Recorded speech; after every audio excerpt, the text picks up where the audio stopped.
Assalamualaikum warahmatullahi wabarakatuh. Waalaikumsalam warahmatullahi wabarakatuh. Bismillahirrahmanirrahim. Alhamdulillahi rabbil alamin. Wassalatu wassalamu ala ashrafil anbiya'i wal mursalin wa ala alihi wa ashabihil mujahidin at-tahirin, amma ba'du. Saudara-saudara kaum muslimin rahimakumullah. Pada dasarnya agama adalah aturan. Orang yang beragama adalah orang yang hidup memakai aturan. Berbeda dengan undang-undang hukum pada umumnya, maka aturan agama ini tidak hanya berisi perintah dan larangan. Ia di samping berisi perintah juga berisi anjuran, pembolehan, pencelaan, dan larangan. Dalam bahasa yang lebih dikenal, perintah adalah sesuatu yang apabila dilaksanakan beroleh pahala, sedang apabila ditinggalkan mendapat sanksi dosa. Amalan semacam ini dinamakan amalan yang wajib. Sedangkan anjuran, sesuatu yang apabila kita kerjakan beroleh pahala, apabila kita tinggalkan tidak beroleh dosa. Amalan semacam ini dikenal dengan amalan sunnah. Pembolehan adalah sesuatu yang boleh saja, artinya boleh dikerjakan, boleh pula ditinggalkan, dan amalan semacam ini kita sebut dengan amalan mubah. Pencelaan adalah sesuatu yang berpahala jika ditinggalkan, tapi tidak berdosa manakala dikerjakan, dan ini dinamakan perbuatan yang makruh. Sedangkan larangan, sesuatu yang apabila dikerjakan beroleh dosa, apabila ditinggalkan beroleh pahala, dan amalan semacam ini lazimnya dinamakan amalan atau perbuatan yang haram. Kalau agama merupakan aturan, maka konsekuensinya tentu ia berisi perintah dan larangan. Apabila perintah dilaksanakan, maka Allah Subhanahu wa ta'ala memberikan balasan berupa pahala. Sedangkan apabila larangan yang dikerjakan, Allah pun akan memberikan ganjaran yang bernama dosa. Baik pahala maupun dosa adalah sesuatu yang abstrak.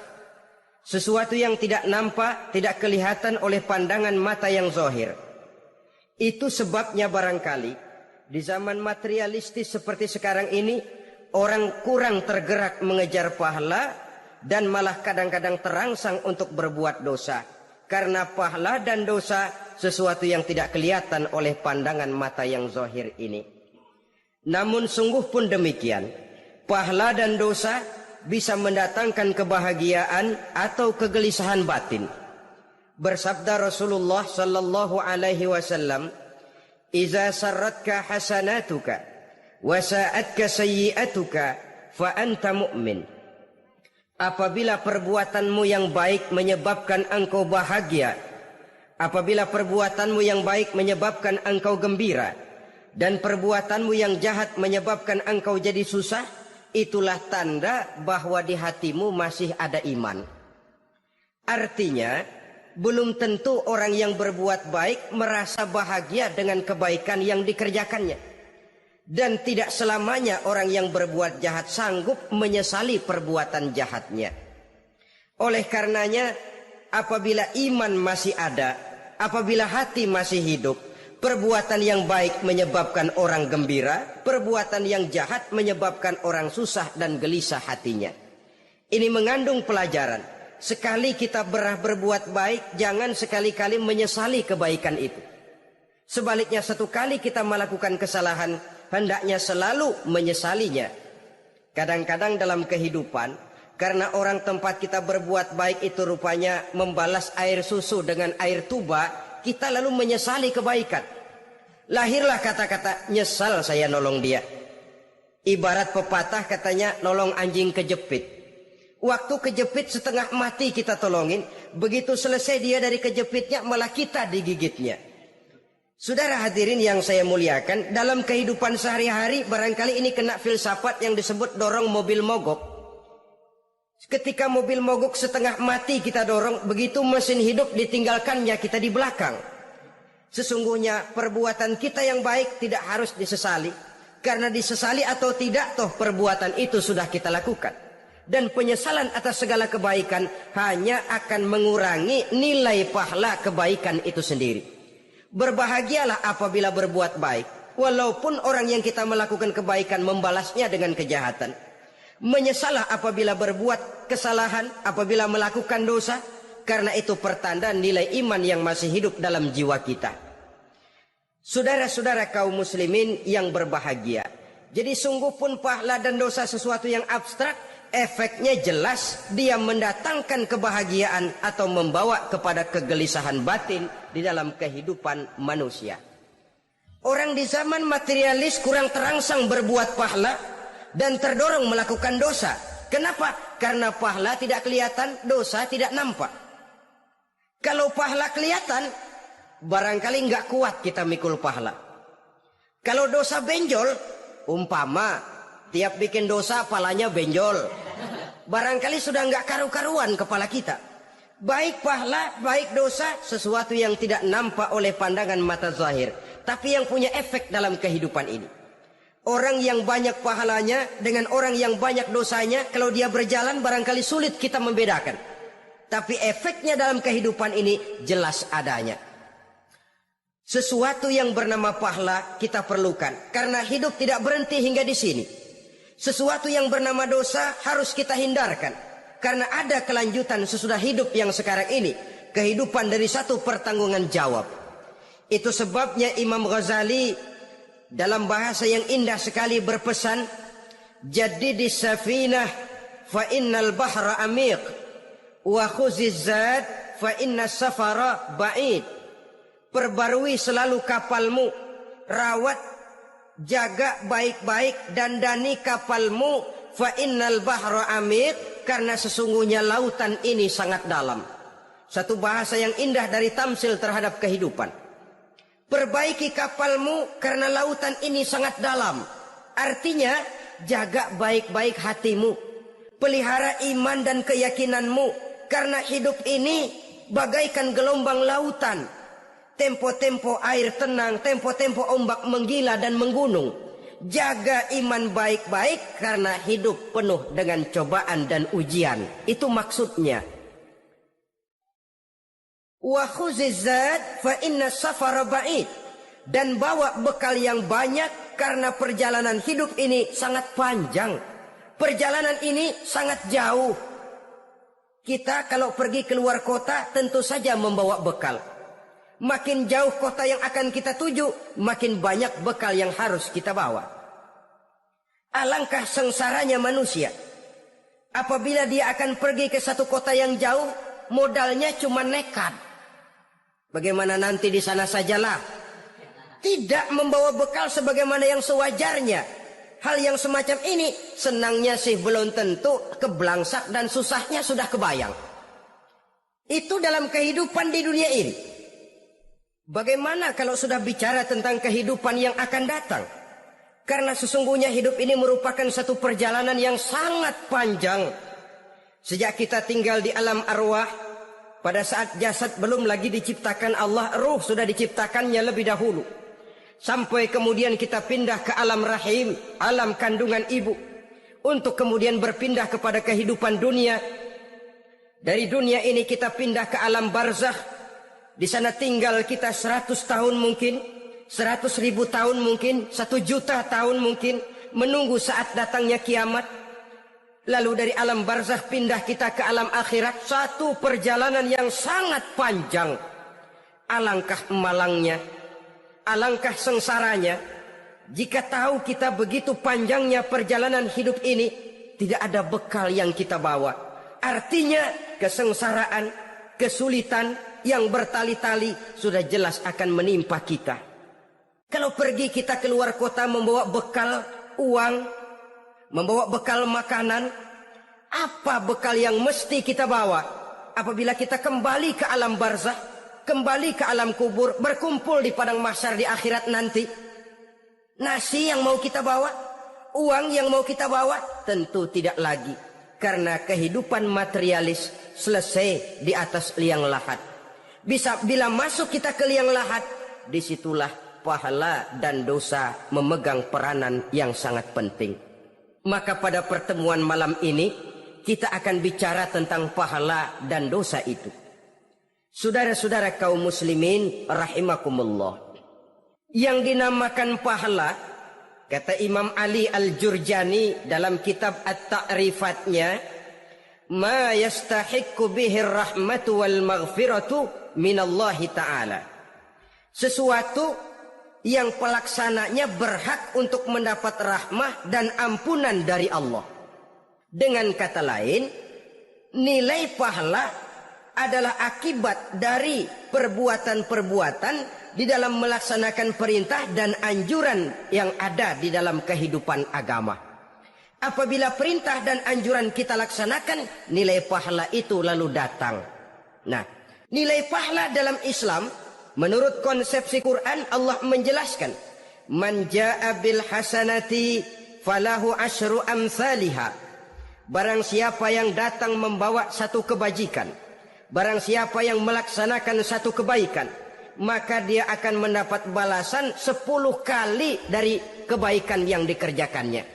10 kali ini pun masih dilipat gandakan dengan 7. 7 ini pun masih dikalikan 100. Dan itu pun masih ditambah dengan pernyataan, wallahu yudha'ifu liman yasha.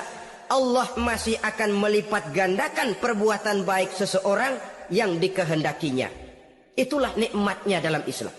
Tetapi sebaliknya, wa man jaa bisayyi'ati fala yujza illa mislaha. Barang siapa yang melakukan satu kejahatan, dia tidak akan mendapat balasan kecuali sesuai dengan kejahatan yang dikerjakannya. Alangkah rahman dan rahimnya Allah. Orang yang berbuat baik dibalas 10, dikali 7, dikali 100, masih dilipat gandakan pula. Tapi orang yang berbuat jahat tidak akan mendapat balasan kecuali sesuai dengan kejahatan yang dikerjakannya. Ini kan beda dengan sifat kita manusia. Kita ini kadang-kadang kalau dijitak membalasnya mukul. Tapi kalau orang berbuat baik kepada kita, kita enggan untuk berbuat baik kepada orang tadi. Allah tidak mengajarkan begitu. Satu kebaikan berbalas 10. Satu kejahatan berbalas dengan satu kejahatan. Maha Rahman dan Rahim Allah. Bahkan dalam Islam, niat berbuat baik saja mendapat pahala. Sedangkan niat berbuat jahat belum ditulis merupakan satu dosa sampai kejahatan itu dikerjakan oleh orang yang niat tadi. Umpamanya, saudara niat nanti malam giliran pengajian saya mau hadir di majelis taklim. Pas datang waktu malam hujan turun sangat lebat. Saudara berhalangan datang ke majelis taklim, saudara sudah mendapat pahala niat. Tapi saudara niat, nanti malam kalau turun hujan, saya mau bongkar rumahnya si fulan, saya mau curi seluruh harta bendanya. Ternyata malam saudara tidak mengerjakan perbuatan itu belum ditulis dosa sampai perbuatan itu benar-benar dikerjakan.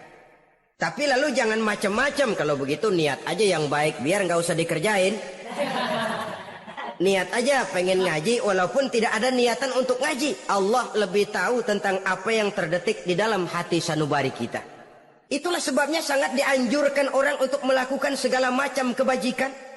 Dan dianjurkan orang menjauhkan segala macam bentuk kejahatan.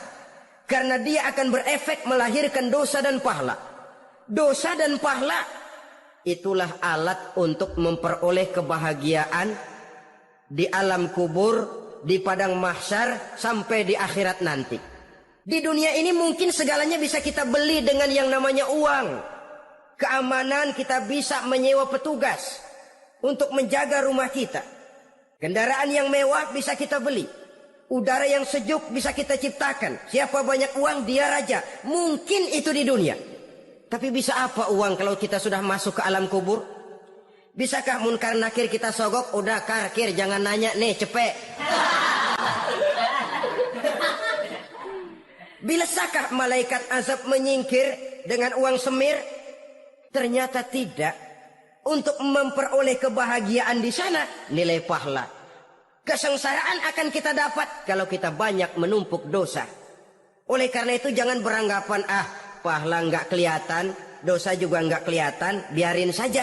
Yang tidak kelihatan ini pada waktunya akan memegang peranan yang sangat penting. Tapi tidak cuma untuk menghadapi hidup di situ. Kita lalu harus berbuat baik dan meninggalkan yang jahat. Terutama juga di dunia ini. Toh pepatah bilang gajah mati meninggalkan gading. Harimau mati meninggalkan belang. Apa yang akan kita tinggalkan setelah kita mati? Kita ingin jasad kita boleh hancur terkubur tanah. Tapi nama kita ingin hidup terus. Dikenang orang 100, 1000, bahkan 1.000.000 tahun yang akan datang. Ditulis orang dengan tinta emas dalam sejarah. Tercatat kita sebagai orang baik-baik. Saudara-saudara kaum muslimin rahimakumullah. Lalu perbuatan apa yang bisa mendatangkan pahala itu? Saudara-saudara, semua perbuatan yang diperintah dan dianjurkan oleh Allah, yang dikerjakan dengan ikhlas hanya untuk mencapai ridho Allah, mendatangkan pahala. Kadang-kadang menurut pendapat kita remeh, tapi nilainya di sisi Allah besar. Itu pahala. Menghitung pahala itu hak prerogatif Allah. Perbuatan yang ringan Allah mau berikan ganjaran yang besar, itu urusan Allah. Misalnya, kata Nabi, la tahkiranna minal ma'rufi syai'an. Jangan kamu menganggap remeh perbuatan baik walaupun kecil. Jangan merasa sulit melakukan perbuatan yang mengandung pahala. Bertemu dengan teman, muka kita cerah, berpahala. Menyingkirkan duri di jalanan, berpahala. Menolong orang yang sesat, memberitahu orang yang bertanya, berpahala. Tidak sulit kalau kita mau. Yang diperintah dan dianjurkan oleh agama, itu perbuatan yang mengandung nilai-nilai pahala. Masalahnya cuma tinggal mau atau tidak, dan dikerjakan dengan ikhlas. Bertemu teman, mukanya cerah, pahala. Menyingkirkan duri di jalanan, pahala. Sedekah, pahala. Tidak berupa perbuatan, bisa berupa ucapan. Misalnya bersolawat, pahala. Bertasbih dan bertahmid, pahala. Kata Nabi, kalimatani khafifatani 'alal lisan, saqilatani fil mizan. Ada 2 kalimat yang enteng di lidah tapi berat di timbangan akhirat nanti. Apa itu? Subhanallah walhamdulillah. Itu kan amalan yang ringan, perbuatan yang mudah saja, tapi nilainya demikian besar dalam pandangan Allah. Jadi pendeknya, perbuatan yang bernilai pahala adalah perintah dan anjuran agama yang dilaksanakan dengan ikhlas semata-mata untuk mencapai ridho Allah, itu mengandung pahala. Niat dasarnya itu harus karena Allah. Landasannya harus karena ikhlas. Bukan cuma sekedar basa-basi, tidak karena ingin dipuji orang, tidak karena mengharap tanda jasa, tapi ikhlas semata-mata. Dari perbuatan yang paling kecil dan mudah sekali sampai kepada amalan-amalan yang besar dan memerlukan biaya yang besar, seperti melaksanakan ibadah haji, seperti jihad fi sabilillah, membangun masjid, membangun pondok-pondok pesantren, membangun pusat-pusat kesehatan, membangun jalan-jalan umum, termasuk menjaga keamanan. Jangan dikira loh, siskamling umpamanya, menjaga keamanan kampung tidak berpahala. Kalau diniatkan ibadah, menjaga ketenangan warga supaya mereka tekun ibadah, ikhlas karena Allah, itu juga bernilai ibadah. Keluar kita dari rumah, pergi pagi, pulang sore, peras keringat, banting tulang cari nafkah, buat menghidupi anak istri kita. Kalau diniatkan ibadah, melaksanakan kewajiban sebagai kepala rumah tangga, membantu orang tua sebagai anak, itu juga perbuatan-perbuatan yang mengandung pahala. Yang terbaik sesuai dengan bidang kehidupan kita. Ada orang yang dinamakan abid, ahli ibadah, pahala yang paling baik bagi dia, banyak-banyak tahajud, sembahyang malam, wirid, zikir, tasbih. Ada yang dinamakan orang alim, pahala yang paling baik buat orang macam ini, mengajar, menyebarkan ilmu, mendakwahkan Islam. Ada yang disebut wali, pejabat pemerintah, petugas. Amalan pahala yang paling baik buat orang semacam ini, melayani masyarakat, bekerja di bidangnya sesuai dengan profesinya. Saudara hadirin yang saya hormati, jadi dengan demikian, perbuatan-perbuatan yang mengandung nilai-nilai pahala ini bisa perbuatan yang menurut kita kecil namun punya nilai besar. Apalagi perbuatan besar dengan biaya yang besar, tentu makin besar juga pahala yang disediakan oleh Allah Subhanahu wa ta'ala. Oleh karenanya, kalau kita bercermin dari ayat Quran, hidup ini kesempatan untuk berbuat baik. Huwallazi khalaqal mauta wal hayata liyabluwakum ayyukum ahsanu amala. Dialah Allah Tuhan yang telah memberikan hidup dan mati kepadamu untuk menguji kamu siapa di antara kamu yang paling baik amal perbuatannya. Jadi tidak saya rinci, tapi cukuplah satu penjelasan global. Perbuatan yang berpahala adalah perbuatan melaksanakan perintah Allah atau anjuran Allah dengan dasar ikhlas, dengan tujuan untuk mencapai ridho Allah semata-mata. Lalu apa perbuatan yang mengakibatkan dosa itu? Saudara-saudara, dosa lahir akibat melakukan larangan Allah atau mengerjakan yang dicelaknya. Nah, para ulama ada yang membagi dosa itu menjadi dua bagian. Ada dosa-dosa kecil, ada dosa-dosa besar. Tetapi sebenarnya ditinjau dari segi hakikatnya, kalau sudah melakukan satu kesalahan yang mengakibatkan dosa, jangan dilihat besar dan kecilnya, tapi kepada siapa dosa itu kita kerjakan. Sebab kalau dosa kita anggap satu yang kecil, orang akan terangsang untuk mengerjakan yang kecil-kecil saja. Sehingga dengan demikian, yang kecil pun akan menjadi besar kalau ditumpuk-tumpuk. Sedangkan yang besar bisa saja menjadi kecil kalau selalu diiringi dengan permohonan ampun kepada Allah. Itu sebabnya para ulama sufi, orang-orang tasawuf mengatakan, la saghair ma'al istimrar wala kabair ma'al istighfar. Tidak ada dosa yang kecil kalau dikerjakan terus-menerus, dan tidak ada dosa yang besar kalau digempur tiap saat dengan perbuatan istighfar atau memohon ampun kepada Allah Subhanahu wa taala. Cuma saja pada umumnya karena dosa-dosa kecil itu lebih mudah taubatnya, dan ada janji Nabi, barang siapa yang meninggalkan dosa-dosa besar akan diampuni dosa-dosanya yang kecil-kecil. Oleh karena itu, pada kesempatan ini kita akan juga bicarakan apa saja yang termasuk klasifikasi dosa-dosa besar, dengan harapan kita bisa menjaga diri, menyelamatkan diri jangan sampai terjatuh ke dalam dosa-dosa yang besar tadi. Tetapi bukan berarti kita harus terangsang melakukan dosa-dosa yang kecil. Ah, biarin kecil ini, tobatnya gampang. Ah, dosa kelas teri. Ah, dosa itu kan tidak kelihatan. Lalu terangsang melakukan perbuatan dosa-dosa walaupun kecil. Kalau berlarut terus-menerus, dia akan tumbuh menjadi dosa yang besar. Oleh karenanya, jangan sampai mengundang pengertian kalau kita membicarakan dosa-dosa yang besar lalu terangsang melakukan dosa-dosa yang kecil. Karena bagaimanapun juga dosa kecil dan dosa besar sama dalam arti kepada Allah kita melakukan kesalahan. Dan dosa yang kecil pun kalau bertumpuk, dia akan menjadi banyak. Saudara-saudara kaum muslimin rahimakumullah, ada beberapa jenis dosa-dosa besar. Jenis yang pertama, asyirku billah, syirik atau menyekutukan Allah.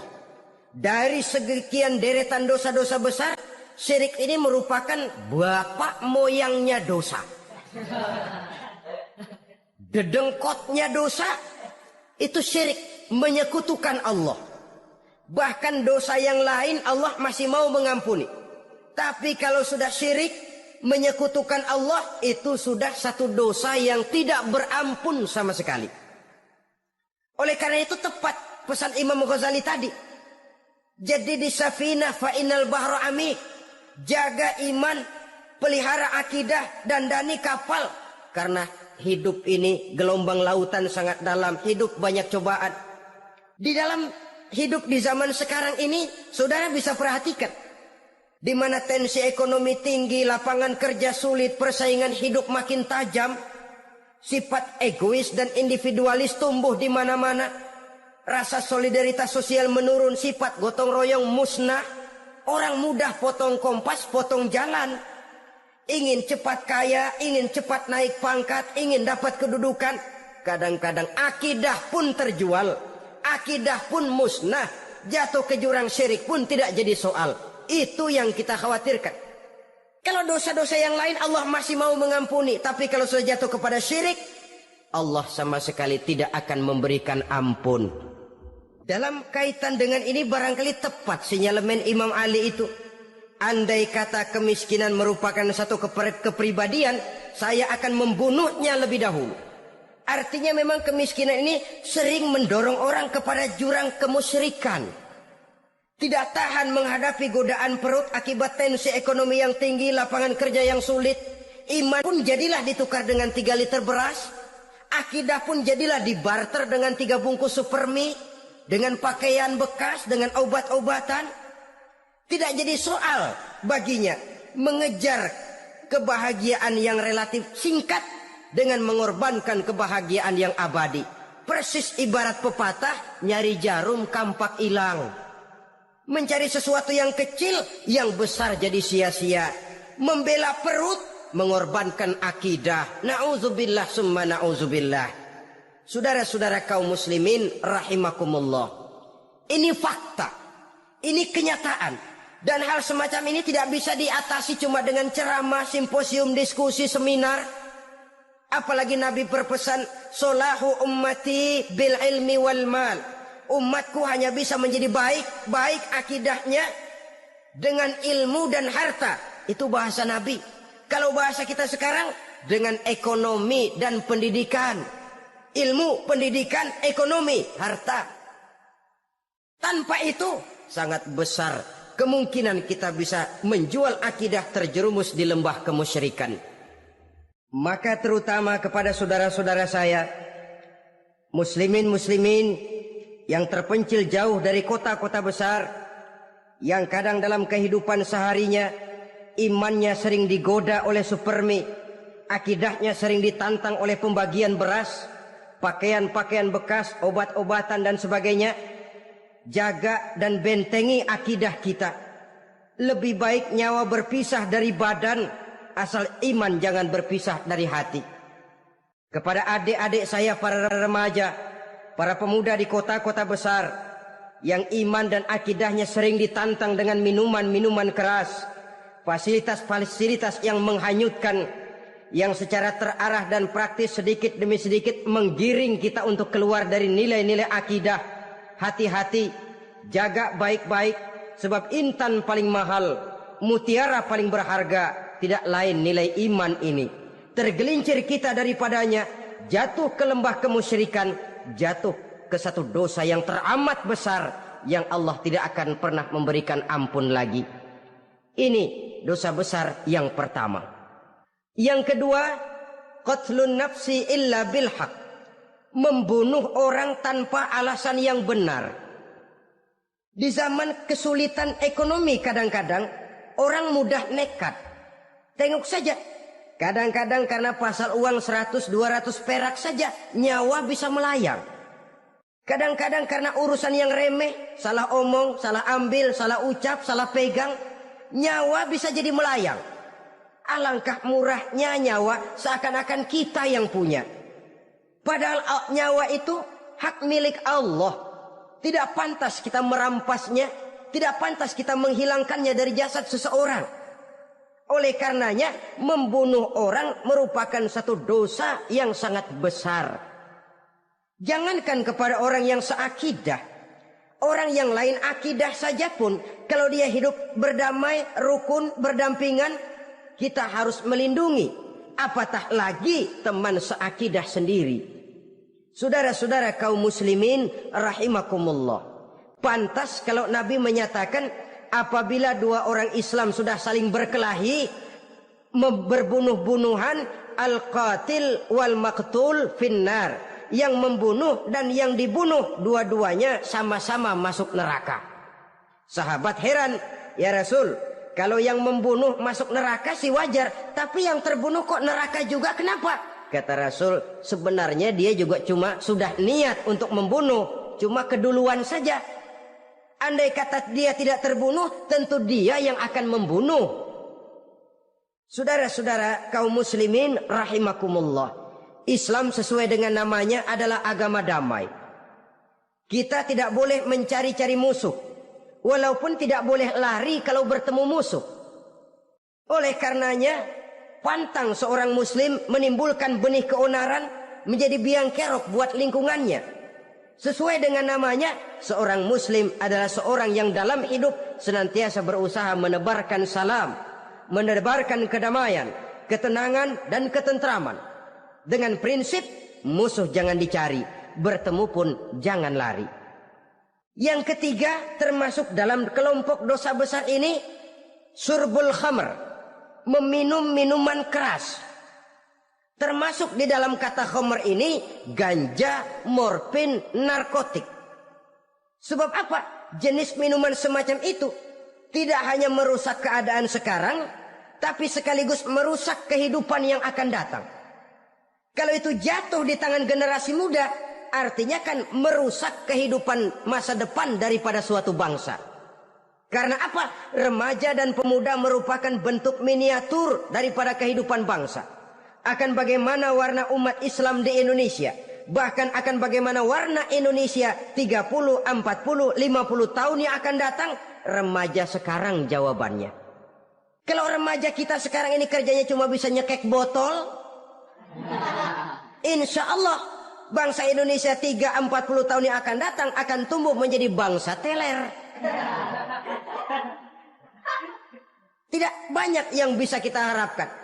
Remaja adalah gambaran masa depan dari satu bangsa, dari satu umat.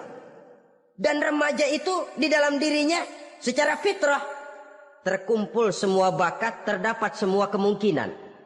Kita ini lahir membawa sifat pemimpin tapi juga membawa sifat pengacau. Kita ini ada bakat jadi orang jujur, ada bakat jadi pengkhianat. Kita ini ada bakat menjadi orang baik-baik, kita juga punya bakat jadi biang kerok. Kita kemungkinan bisa jadi pemimpin bangsa tapi juga bisa menjadi pemimpin bangsat. Nanti lingkungan dan pendidikan akan menumbuhkan, membentuk mana yang tumbuh lebih subur. Kalau lingkungan dan pendidikannya lebih banyak bercerita tentang kejujuran, maka nilai kejujuran yang akan tumbuh lebih banyak dalam jiwanya. Dan insya Allah diharapkan dia akan menjadi manusia yang jujur di kelak kemudian hari nanti. Dan masalah minuman keras ini sebenarnya berkait. Kita tidak bisa cuma menyalahkan remaja saja, menyalahkan pemuda saja. Karena bagaimanapun masalahnya kompleks. Menghancurkan sesuatu tanpa melihat kausalnya, tanpa melihat sebab akibatnya kan sama juga bohong. Kemungkinan karena broken home, kemungkinan karena pergaulan, kemungkinan karena kurang perhatian orang tua, kemungkinan karena akibat bacaan, tontonan, atau fasilitas berupa dibukanya pabrik-pabrik minuman keras, dijualnya minuman-minuman keras, di warung-warung yang remang-remang, yang memberikan kenikmatan, kebahagiaan, dan kebanggaan tersendiri, sehingga akhirnya orang terangsang untuk datang dan minum di sana. Pada dasarnya memang sepele, cuman minum nggak ngerugiin orang lain kan? Iya, pada waktu minum. Tapi dikala sudah mabuk, out of control, apapun bisa kita lakukan. Yang kita ucapkan kita tidak sadari lagi, yang kita kerjakan tidak kita sadari lagi. Dikala itu segala macam kejahatan bukan sesuatu yang tidak mungkin untuk kita laksanakan. Nggak ngerugiin orang lain, memang pada saat mau minum. Tapi begitu minum, mabuk, kita bisa merugikan orang lain. Setidaknya merugikan diri sendiri. Pertumbuhan IQ menjadi lemah, semangat kehidupan hilang, gairah kerja menurun, kalau tidak ada sama sekali. Lalu apa yang bisa kita lakukan di dalam kehidupan? Dan akan lebih celaka kalau ini menimpa kehidupan generasi muda kita. Kadang-kadang yang ironi ya, kalau yang orang tuanya mampu barangkali masih tertolong. Tapi yang orang tuanya kondisi ekonomi lemah masih kepengen teler juga. Orang tuanya nggak mampu masih pengen mabuk. Dari ganja, morfin nggak dapet, akhirnya kaleng cat diisepin. Yang penting kan bisa teler. Mendatangkan satu kebahagiaan tersendiri. Itu sebabnya memang satu kejahatan menurut teori polisi ya, hanya bisa terjadi karena faktor N dan K. Niat dan kesempatan. Niat ada, kesempatan ada, jadi orang jahat. Kurang salah satunya, biasanya kejahatan terbendung. Niat ada, kesempatan tidak ada, sulit berbuat jahat. Kesempatan ada, niat tidak ada, tidak mungkin orang jahat. Tapi yang paling dominan sebenarnya niat. Kalau niat sudah kuat, kesempatan bisa dicari. Kesempatan bisa diciptakan. Biar Hansip nongkrong, ditungguin lengahnya. Iya biarin. Jam 11 sampai jam 2. Matanya melotot. Jam 3 dia mulai ngulet, ngempet. Nah, di saat itu saya masuk ke rumahnya. Kalau niat kuat, kesempatan bisa diciptakan. Dan kalau sudah niat, ini masalah hati. Kalau sudah masalah hati, menyangkut soal moral. Moral artinya sudah masuk kepada kehidupan agama. Saudara-saudara kaum muslimin rahimakumullah. Yang keempat yang termasuk jenis dosa besar, az-zina, perbuatan zina. Di zaman pergaulan bebas dengan prinsip free love, free sex ini, tengok sudah berapa banyak gadis-gadis bergelimpangan jadi korban. Berapa banyak bayi-bayi yang lahir ke dunia tanpa tahu kemana dia mesti memanggil bapak. Apakah deretan jumlah korban ini masih harus bertambah lagi? Paling tidak, biarlah yang sudah jadi korban, tapi jangan bertambah lagi hendaknya. Masing-masing kita berupaya menahan diri. Termasuk dalam kategori zina ini, yang merupakan cabang-cabangnya, liwat, homoseks, lesbian, masturbasi. Bahkan masturbasi itu termasuk jenis zina tangan. Dan itu juga merupakan satu dosa. Di samping dosa juga merusak diri. Karena bagaimanapun juga dia akan mengurangi kemampuan daya pikir seseorang. Maka agama memberikan jalan keluar. Pesan Nabi, ya ma'syara syabab, man istata'a minkumul ba'at falyatazawwaj. Hai para pemuda, kata Nabi, barang siapa di antara kamu yang sudah bisa ba'at, yang sudah mampu ba'at. Ba'at itu artinya memberikan nafkah. Baik nafkah zahir maupun nafkah batin, falyatazawwaj, maka hendaklah dia kawin. Jadi yang maksud ba'at ini ya nafkah zahir, ya nafkah batin. Kita kadang-kadang cuma bisa ngasih nafkah batin saja sudah merasa pokoknya kan saya sanggup untuk kawin, lalu kawin tanpa kehilangan, dengan kehilangan pertimbangan. Saudara-saudara, wa illam yastati, adapun kalau dia belum mampu, fa alaihi bisyam, hendaknya dia banyak puasa. Fa innahu lahu wija, karena puasa itu akan merupakan benteng jangan sampai orang memperturutkan hawa nafsunya. Andai kata puasa belum hobi, banyaklah olahraga para pemuda, para remaja. Karena dengan olahraga, pemikiran untuk memperturutkan hawa nafsu agak sedikit terkendali dan energi tersalurkan dalam bentuk yang positif. Pendeknya kreatif, banyak kegiatan. Ini pesan Imam Syafi'i tepat itu. Kata beliau, inni ra'aitu wuqufal ma'i yufsiduh in sala taba wa illam yajri lam yatib. Aku melihat air kalau diam rusak, tapi kalau dia mengalir jernih. Air kalau ngendap, nggak ngalir, nyamuk nyarang di situ, bisa jadi sumber penyakit. Manusia hidup begitu. Kalau nggak punya kegiatan, nggak kreatif, kerjanya cuma ndelohom, ayam-ayam, akhirnya jadi ngerusak. Ngomongin orang, si Ano ngapa? Ano. Kebangetan nggak ngapa-ngapain, orang aja dipontenin. Orang diomongin, lahirlah namimah, lahirlah ghibah. Saudara-saudara, air itu kalau ngendap ada aja yang nyarang. Tapi kalau dia ngalir, orang ada kesibukan, insya Allah dia tidak akan jatuh kepada sesuatu yang bisa mengundang dosa. Isilah waktu dengan hal-hal yang bermanfaat. Karena hidup ini singkat dan tidak berjalan mundur ke belakang. Mundur hancur, berhenti diinjak orang. Sekali melangkah, jangan surut mundur ke belakang. Homoseks, terlepas dari penyakit kejiwaan. Sekarang ini kan sudah ada persatuan kaum gay katanya. Meminta perlakuan yang sama dan agar dibolehkan kawin sesama mereka. Secara manusiawi boleh, secara manusiawi kita hargai mereka. Tapi dari kacamata agama ini jelas merupakan penyimpangan. Dan penyimpangan merupakan suatu dosa. Terlepas dari pertimbangan manusiawi. Jangan karena terlalu memperturutkan suara manusiawi lalu kita mengesampingkan agama. Termasuk lesbian, wadon karo wadon. Kalau homo itu kan lanang karo lanang katanya. Saudara-saudara kaum muslimin rahimakumullah, ini bukan penyakit baru. Liwat, homoseks sudah dikenal dari zamannya Nabi Lut. Laki dengan laki. Lesbian dari zaman istrinya Nabi Lut. terlepas dari penyakit kejiwaan, dari segi agama, ini merupakan penyimpangan dan merupakan dosa yang besar.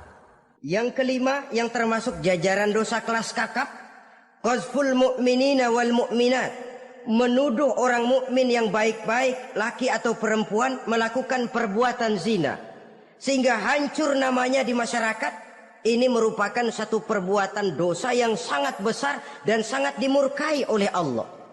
Saudara-saudara kaum muslimin rahimakumullah. Oleh sebab itu tentang masalah ini, kalau memang tidak ada saksi, jangan sembarang kita enteng lidah menuduh orang lain berbuat zina, menuduh orang lain berbuat serong. Dosanya kelewat besar di dalam kehidupan.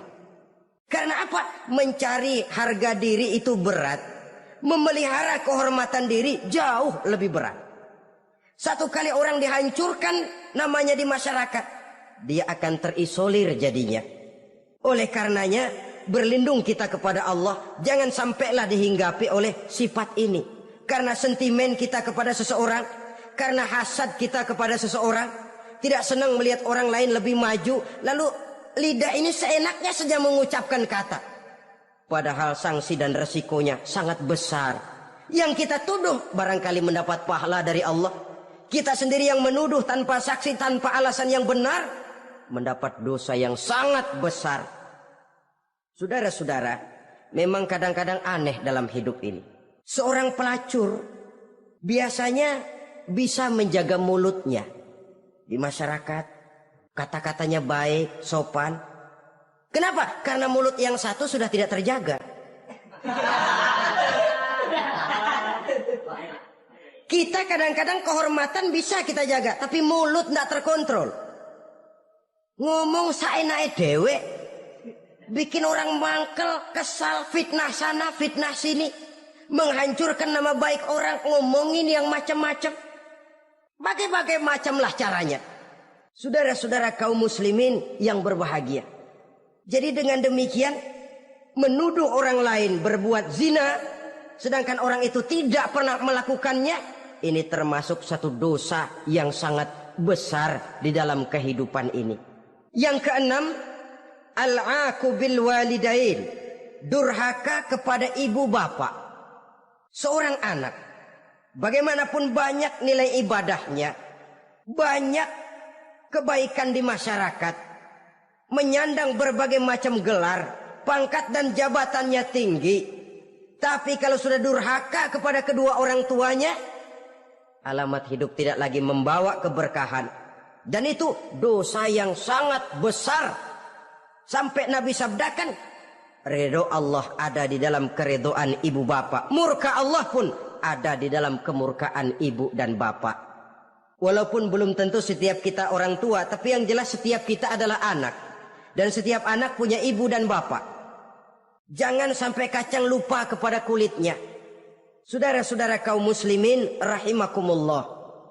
Durhaka kepada ibu bapak merupakan perbuatan yang sangat dimurkai oleh Allah. Apalagi ibu yang telah melahirkan kita, bahkan mengandung kita. Begitu juga bapak yang telah berusaha peras keringat banting tulang untuk mengasuh membesarkan kita. Tidak ada perbuatan baik yang kita lakukan untuk bisa menebus kebaikan daripada ibu dan bapak kita.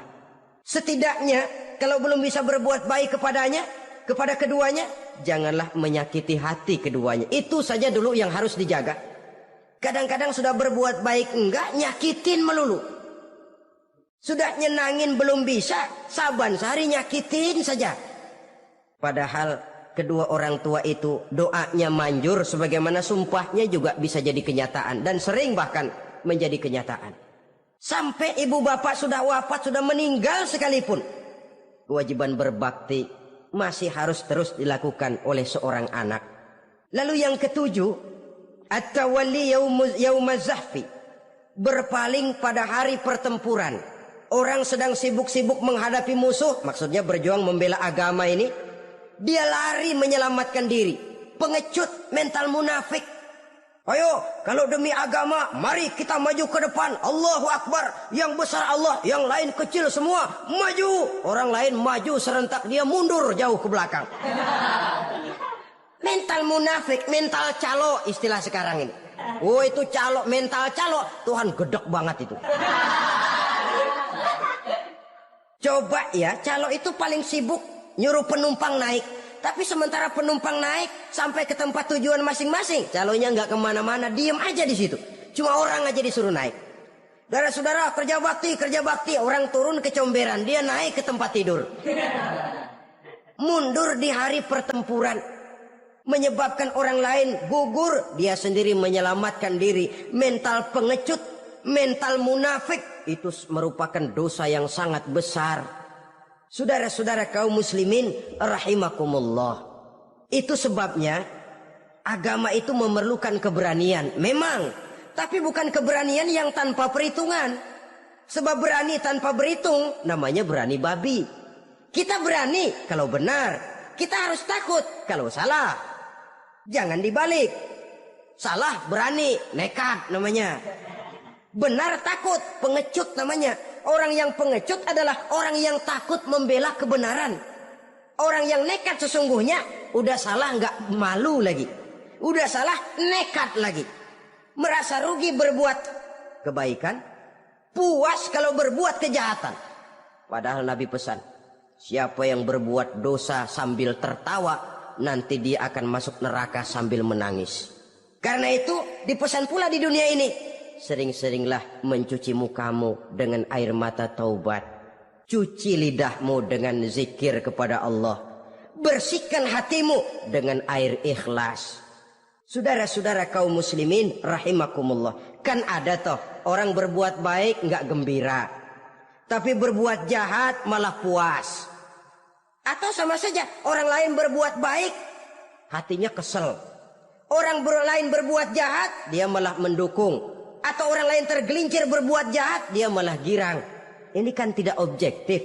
Karena yang berbuat baik orang yang dia keselin, dia nggak seneng. Tetapi karena yang berbuat jahat orang yang dia senengin, dibenerin juga. Itu nggak objektif namanya. Mundur di hari pertempuran pada saat saudara-saudara kita sedang menghadapi musuh, sikap pengecut yang sangat dibenci Allah. Yang kedelapan, termasuk kelompok dosa besar, aklu malil yatim, makan harta anak yatim. Kadang-kadang ada orang mengeksploitir loh nasib anak-anak yatim. Karena biasanya para dermawan peka kalau mendengar nasib yatim, memberikan santunan. Si yatim belum makan, yang ngurusin udah pada kenyang. Mengeksploitir, memakan